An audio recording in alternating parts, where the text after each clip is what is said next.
السلام علیکم ورحمۃ اللہ وبرکاتہ۔ ڈیلی 1 پیج کے شعبے سے آج کے پیج کا نمبر ہے 124، سورۃ المائدہ، آیات ہے 96 سے لے کر 103 تک۔ اعوذ باللہ من الشیطان الرجیم۔ أحل لكم صيد البحر وطعامه متاعا لكم وللسيارة وحرم عليكم صيد البر ما دمتم حرما واتقوا الله الذي إليه تحشرون۔ دیکھیے گزشتہ آیت میں، گزشتہ صفحے کی آخری آیت، انعام چوپایوں کو یعنی بری شکار کرنے سے منع کیا گیا۔ اب سمندر کا ذکر ہو رہا ہے۔ حلال کیا گیا تمہارے لیے سمندری شکار، اور اس کا فائدہ اٹھانا تمہارے لیے اور قافلے کے لیے۔ ہاں، حرام کیا گیا تم پر بری شکار جب تک کہ تم احرام کی حالت میں ہو۔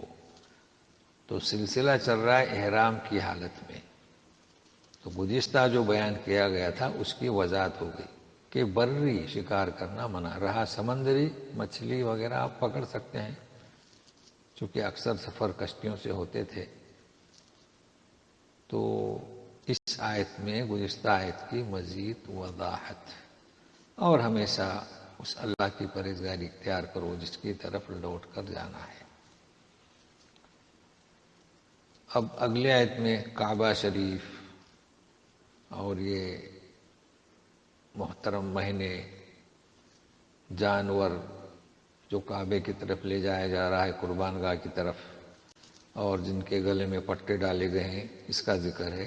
تو سنیے، جعل اللہ الکعبۃ البیت الحرام قیاما للناس والشہر الحرام والہدی والقلائد ذلك لتعلموا ان اللہ يعلم ما في السماوات وما في الارض وان اللہ بكل شيء علیم۔ اللہ تعالیٰ نے بنایا، یعنی مشروع کیا کعبہ شریف کو، جو بیت الحرام،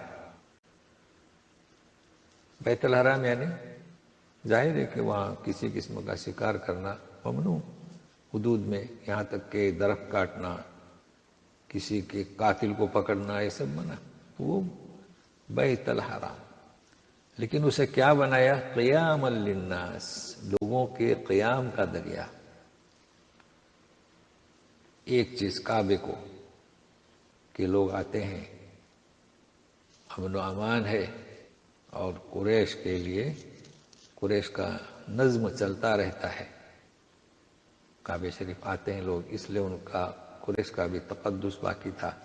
اور یہ حرام مہینے جانتے ہیں، رجب، ذی قعدہ، ذی الحجہ اور محرم، ان کا بھی تقدس بھی، اس کے بھی فائدے قریش کو ہوتے تھے۔ اور حدی کسے کہیں گے؟ جو جانور قربان گاہ کون سا؟ کعبہ شریف لے جایا جائے۔ تو اب جو ہے وہ مینا میں ذبح ہوتے ہیں، وہ ہے حدی۔ اور جو ہم عموماً بقرعید پر جو قربانی دیتے ہیں اس کا نام قربانی ہے۔ تو اور قلائد، جن جانوروں کے گلے میں پٹے ڈال دیے گئے ہوں، یہ بھی سب کیا چیزیں ہیں؟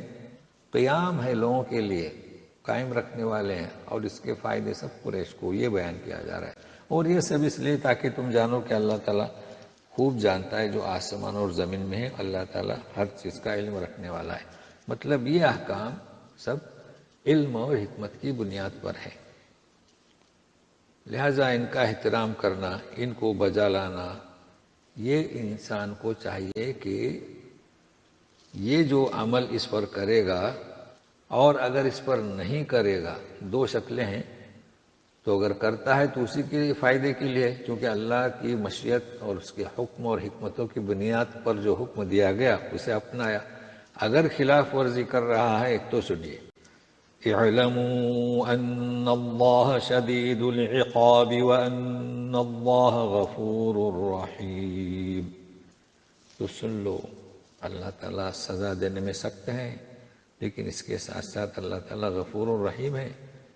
تو اگر تم خلاف ورزی کرتے ہو اور تمہاری گرفت نہیں ہوئی، اس کا مطلب ہے کہ وہ تمہیں موقع دے رہا ہے.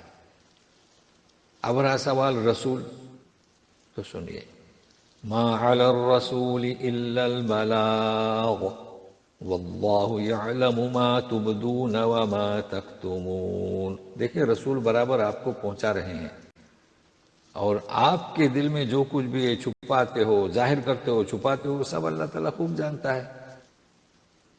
تو آپ لوگوں کی طرف سے کیا ہونا چاہیے کہ جب وہ اللہ جانتا ہے، لہذا کوئی بھی عمل یعنی رسول کے حکم کے خلاف نہ ہو، بلکہ سوچو بھی مت. تو اس سلسلے میں مشہور ہے عربی مقولہ، علیک البلاغ وعلینا الحساب. تو ہمارے رسول پر پہنچانا ہے، اور آپ جو کچھ بھی ظاہری کرو گے، چھپاؤ گے، اس کا ہمیں علم ہے. باقی وہ گرفت کرے نہ کرے، وہ غفور الرحیم ہے. اب اگلی آیت کا پس منظر یہ ہے کہ بتایا جا رہا ہے کہ ناپاک چیزیں اور ناپاک لوگ یعنی ایمان کے مقابلے میں کفر، تو اسے ذہن میں رکھیے. قل لا يستوي الخبيث والطيب ولو أعجبك كثرة الخبيث فاتقوا الله يا أولي الألباب لعلكم تفلحون. کہہ دیجئے کہ دیکھیے خبیث یعنی بری اشیاء، بری چیزیں، برے لوگ اور پاکیزہ یہ برابر نہیں ہوتے، اگرچہ کہ بری چیزیں، برے لوگ تمہیں اچھے نظر آئیں. جی اب دیکھیے کافروں کی کثرت ہے، مالدار ہیں، اور مومن کم ہے، یہ برابر نہیں ہو سکتے. اگر سچے پکے مومن ہیں تو اللہ تعالیٰ کی حمایت انہیں کو رہے گی، یہ بیان کیا جا رہا ہے. لہذا تمہارا کام اللہ کے سے تقوی اختیار کرو، عقل والو، تاکہ تم کامیابی تک پہنچو. تو معلوم ہوا کہ تقوی اختیار کرنا، پرہیزگاری اختیار کرنا، یہ کون؟ عقل والے ہیں، انہیں عقل والا کہا جا سکتا ہے، اور یقیناً یہ عقل والے ہیں.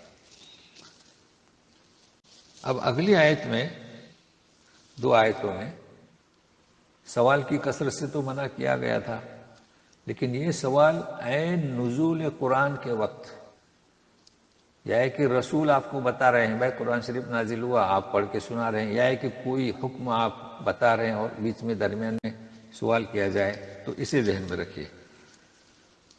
یا ایھا الذین آمنوا لا تسألوا عن اشیاء ان تبد لکم تسؤکم وَإِن تَسْأَلُوا عَنْهَا حِينَ يُنَزَّلُ الْقُرْآنُ تُبْدَ لَكُمْ عَفَا اللَّهُ عَنْهَا وَاللَّهُ غَفُورٌ حَلِيمٌ.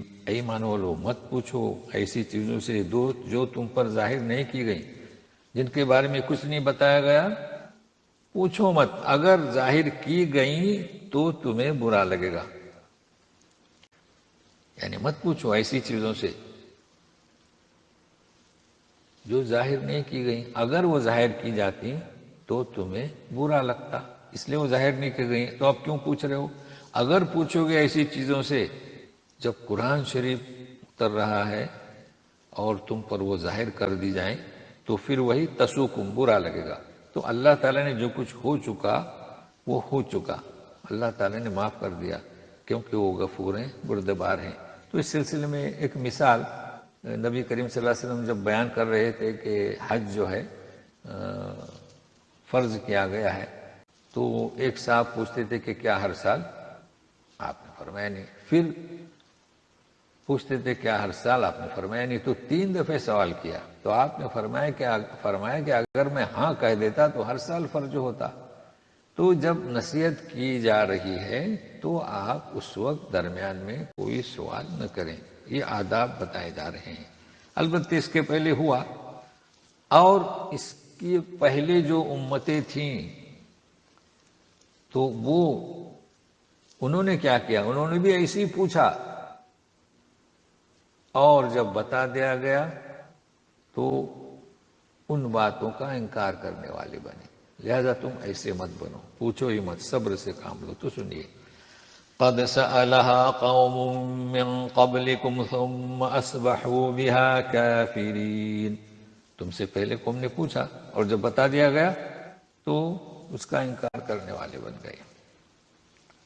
اچھا، اب اگلی آیت میں بتایا جا رہا ہے جانور کچھ بتوں کے نام رکھ دیتے تھے، اور یہ ہمارے لیے بہت آسان ہے، ہمارے یہاں گائے کو بھی چھوڑ دیا جاتا ہے، لیکن ایک یہاں نام ہے 3-4، تو سنیے گا۔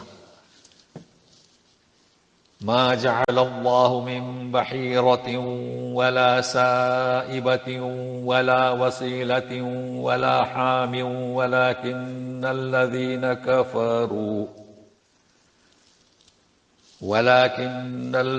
كفروا يفترون على الله الكذب وأكثرهم لا يعقلون۔ اللہ نے مشروع نہیں کیا، جی اللہ نے مقرر نہیں کیا، نہ بحیرہ، نہ سائبہ، نہ وسیلہ، نہ حام، یہ 4 نام ہیں۔ یہ کس نے کیا؟ کافروں نے اللہ پر جھوٹ بہتان باندھا، اور وہ اصل میں سمجھتے نہیں۔ تو بحیرہ سے مراد کیا؟ ایسا جانور جس کا دودھ وہ نہیں نکالتے تھے، صرف بتوں کے لیے خاص کر دیا۔ سائبہ یعنی آزاد چھوڑ دیا، جیسے ہمارے یہاں چھوڑ دیا جاتا ہے راستے میں گائے کو۔ وسیلہ جس نے مادہ جنی پھر مادہ جنی، تو اسے بھی بتوں کے نام۔ اور حام ایسا اونٹ جس نے کئی بچے دے چکا ہے، تو اب یعنی یہ سمجھے کہ معمر ہو چکا، اسے بھی بتوں کے نام۔ تو اللہ نے یہ مقرر نہیں کیا، بلکہ کس نے؟ کافروں نے اللہ پر جھوٹ باندھا، وہ کہتے تھے کہ ہمیں یہی حکم ہے، تو وہ اکثر جو ہے وہ ناسمجھ ہیں، لا یعقلون۔ تو آج اتنا ہے، پھر کل ملتے ہیں۔ والسلام علیکم ورحمۃ اللہ وبرکاتہ۔